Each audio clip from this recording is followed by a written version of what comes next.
Netherlands. On Friday, a Syrian refugee was taken into custody on suspicion of committing crimes against humanity, which included sexual assault. The National Public Prosecution Service released a statement following the 55-year-old man's arrest, stating that it is the first time Dutch authorities have accused a suspect of sexual assault as a crime against humanity. Italy. In order to safeguard consumers and kids in the nation, Italy's communication watchdog has passed new regulations that give it the authority to require online video sharing services to remove harmful content. The new regulations will go into effect on January 8, 2024, and they may have an impact on services like Instagram, TikTok, and YouTube by Google.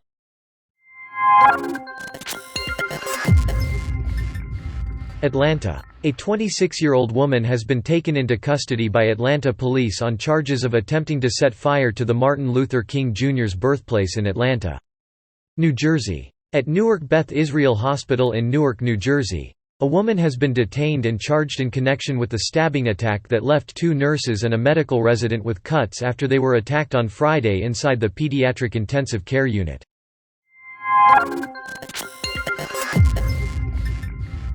Guyana. According to the Guyana government, 2 people survived and 5 military officers perished in a helicopter crash close to the Venezuelan border.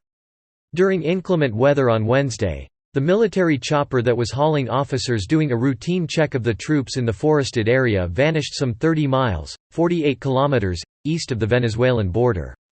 On Thursday, searchers discovered the wreckage. Brazil. In November, the devastation of Brazil's Amazon rainforest reached its lowest point in at least 8 years as deforestation decreased by more than half compared to the same month last year, according to government figures released on Friday.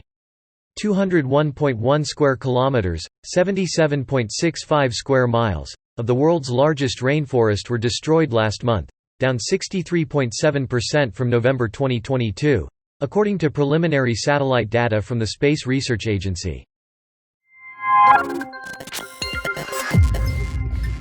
Democratic Republic of Congo. About 250 South Sudanese soldiers left Goma on Friday, continuing the withdrawal of the East African Force (EACRF), which was stationed in the east of the Democratic Republic of the Congo and whose renewal Kinshasa rejected because it believed it to be inefficient. Iraq. Small damage but no injuries were reported from a rocket attack on the expansive U.S. Embassy in Baghdad. According to U.S. authorities, there were no casualties from the Friday strike, which was followed by drone and multi-rocket attacks, including on 3 troop positions in Syria and an airbase in Iraq. Japan. A 3-vehicle traffic accident in Hokkaido, northern Japan, has injured 9 international passengers on a sightseeing bus as well as their driver. At around 8:40 a.m. on Friday, a tractor-trailer in Furano City swerved into the opposing lane of a national highway and struck the bus head-on. The collision also involved a passenger car.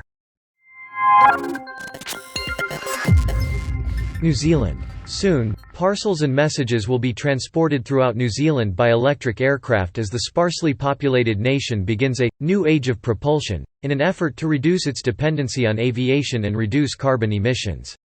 Air New Zealand announced that it has acquired a 5-seater cargo aircraft that runs entirely on electricity and is battery-powered. The aircraft will be used by the New Zealand Postal Office to transport mail between airports starting in 2026. Vanuatu. A powerful earthquake shook the South Pacific island nation of Vanuatu. The magnitude 7.1 earthquake was located 123 kilometers, 76 miles, south of the town of Isangel on the island of Tanna, the U.S. Geological Agency said. It said the quake was centered at a depth of 48 kilometers, 30 miles.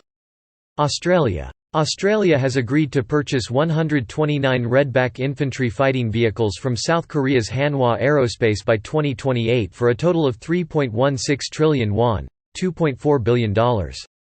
According to a statement from Australia's Defence Ministry, the project is anticipated to sustain about 2,100 jobs, including 1,800 direct positions.